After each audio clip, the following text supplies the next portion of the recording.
We extended Ryan Poles. Finally, all 3 of the second-round draft picks are signed on a dotted line. Training camp has started. Rookies have reported in 2 days ago, and the veterans report in tomorrow. Hey, let's break it all down on today's episode of the GrizzlyDen.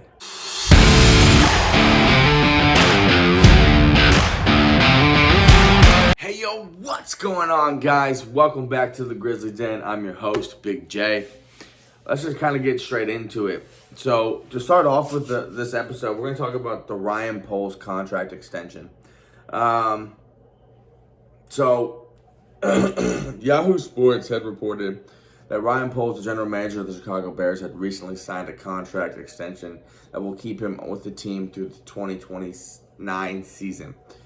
Sources indicate that the head coach, Ben Johnson, is making about $13 million per year, and that the Poles extension is aligned with Johnson's, suggesting they have a similar salary range. But it's been reported that the Bears didn't cut any corners with this deal either. So, big questions here, man. Are you guys excited or happy with this extension? Do you guys think he honestly deserves to be a Bear with everything that he's kind of done? I mean, my biggest concern and my biggest thing, he's kind of reconciled for it, but my biggest blow up is the hiring of this guy right here. Or as I like to call him, most ever lost. Okay? Because, let's be honest, his record was 14-32. The man couldn't win to save his life. The man couldn't. This is about Ryan Poles, not him, right? Let's talk about some of the upside that Ryan Poles has had. I mean, like the trade, this big old upside right here. The trade with the Carolina Panthers, securing DJ Moore, our wide receiver 1 for the past 3 years now, going into 2025-2026 season. The Panthers' first-round pick, second-round pick of the 2023 draft, 2024's first-round pick, and a second-round pick in 2025. I mean, the notable names that he's drafted, that he got in that draft, he used the number 9 pick and traded that back to number 10 to pick up Darnell Wright in the 2023 draft. Javon Dexter in round 2 at 53 and Tyreek at 56. And just in this past draft, he finished up the whole trade by securing our franchise QB, Mr. Caleb Williams. Man, I'd be glazing him a little too much, pause. And the second round pickup, who I'm hoping he really understands and really becomes a Bear, Mr. Luther Burden. I mean, this guy has huge ceiling, huge upside. Some say he's Ben Johnson's new Amon-Ra. So that's got me excited. That's got me ready. That's got me raring. I'm also. Can we also talk about what he did in the 2022 draft with Kyler Gordon and Jaquan Brisker? I mean, those two are insane secondary, insane DBs, and I'm so glad that Jaquan's healthy. I'm happy that Kyler just got an extension. Hey, man, I'm ready to watch these boys ball out. You know what I'm saying? Let's talk about some of the things that he did in free agency. I mean, he picked up T.J. Edward, Jermaine Edmonds, Drew Dahlman. He picked up the linebackers a few free agencies ago, but Drew Dahlman this free agency. But he also acquired some pretty cool pieces through trades as well. Montez Sweat through the Washington Commanders, Joe Tooney from the Kansas City Chiefs, Jonah Jackson from the Los Angeles Rams. There's a lot of things that he's done through acquiring, but I feel like here's where the biggest hole is here's his con. I mean, he hired Matt Eberflus. He advocated for him for so long. He stuck by him even when he really shouldn't have, as well as made even shaky picks in the draft, i.e. very questionable decisions like Kareem Amagaji, still unproven and unknown. Austin Booker. And this year, there was so many amazing running backs, so many. But he didn't pull the trigger on any of them till the 7th round. I mean, there was no hate on Kyle Monungai. But, like, you had Aston Genty, Omarion Hampton, Travion Henderson, I mean, Dylan Sampson, who else? RJ Harvey. There were so many different, Bashal Tutton, sorry. There were so many different running backs. Like I said, no hit on Kyle or Monungai, right? But 7th round, you're relying a lot on DeAndre. Just saying. As well as he made a really shaky trade attempt last year for edge rusher Matthew Judon that we talked about in episode 2. That if you hadn't seen, go watch it. But because apparently he's linked to us again. But I'm hoping this year everything lines up with Ben, everything works out, and it's like he's hit on a lot of draft picks. He's also been shaky on a lot of draft picks, so hey, you never know, right? Training camp, okay? Training camp, the rookies reported in on the 19th, which was 2 days ago, and the vets report in tomorrow. So that'll be freaking awesome. The first public practice, like we had talked about before, is on the 25th and the 26th, which that'll be dope. If you got your tickets, which I heard the public practice or the tickets as soon as they went on sale, they were free. But as soon as they went on sale, they were sold out. Like that, wild. All right, next let's talk about the rookies, okay?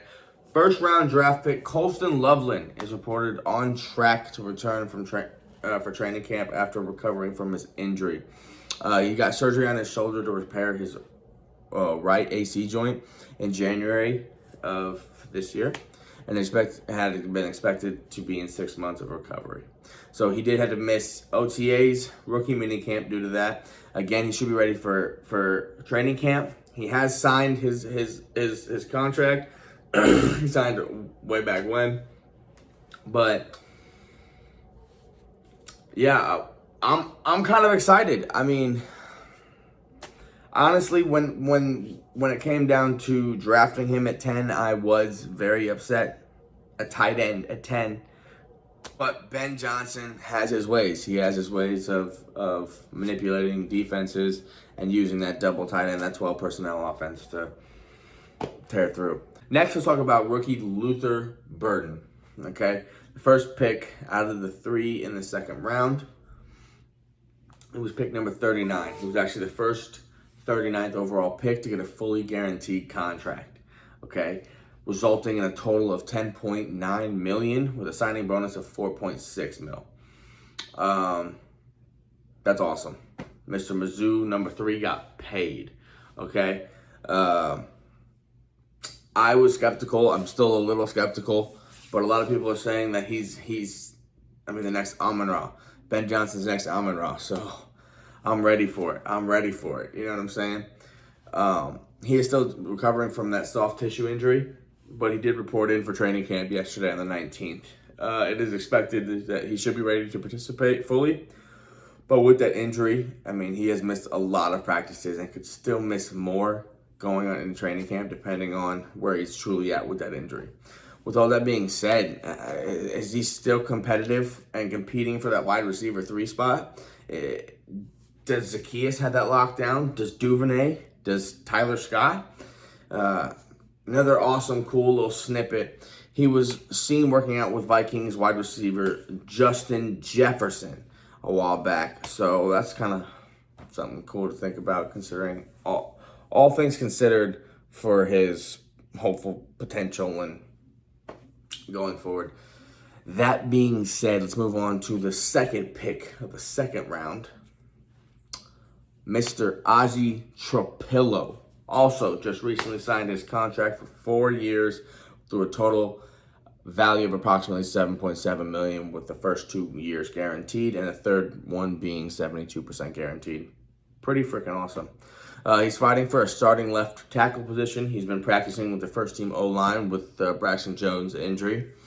He's alternating with Kareem Amagaji, who's now getting in, who's had a year under his belt, who can truly understand. Tropillo has also been compared to former Bears All-Pro lineman Kyle Long due to their similar physique, build, or physical build, athleticism, and play style.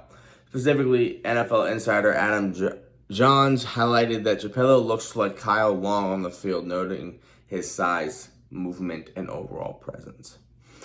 That being said, man, I'm excited for Ozzy. I'm truly excited for this young fellow. I'm over the moon when I kind of sat down and watched his tape.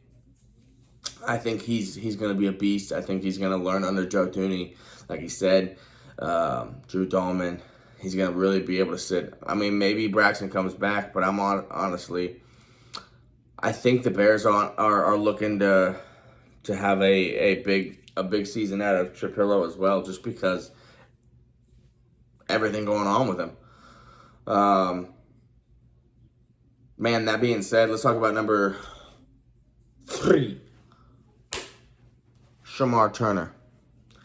Okay, Shamar Turner actually had signed his contract before both of these guys. He has signed a total value of $7.2 million, so that's roughly about $1.8 million a year, plus a $1.8 million signing bonus. There was no guaranteed, though, okay?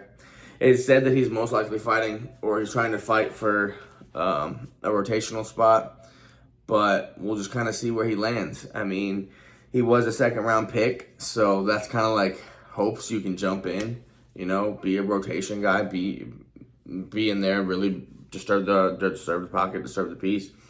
So last thing I want to end on actually is a little snippet of Jordan Addison. Okay, I know this is a Bears channel, but Jordan Addison, the possibility of him missing or him facing a 3-game suspension due to his DUI case. Considering the Bears play the Vikings in Week 1, that's a huge upside. Okay, it's terrible. It was a DUI. It's bad. Don't do that. Wrong. But hey, good news for the Bears, right? I mean, Jordan Addison's a huge key piece to that Vikings offense. J.J. McCarthy's probably was looking to lean on him a lot. And, I mean, Bears Now by Chat Sports, Harrison Graham said it best. It does seem like a huge must-win game, because if J.J. McCarthy beats us in Soldier Field on his first game and tanks Caleb, like, hey, man, we're going to have a lot more issues than what was previously talked about, okay? That being said, guys, tell me your opinions on the Jordan Addison, how you feel about that, on Ryan Pohl's contract extension. Please tell me how you feel about all of that. Tell me how it, if you're happy about it, if you're sad about it, if you're over ecstatic or you're just upset. Please, I'd love to hear it. Also, comment FGB, because we don't with the Green Bay Packers. But right? Like, comment, subscribe. Bear down, guys. Wow.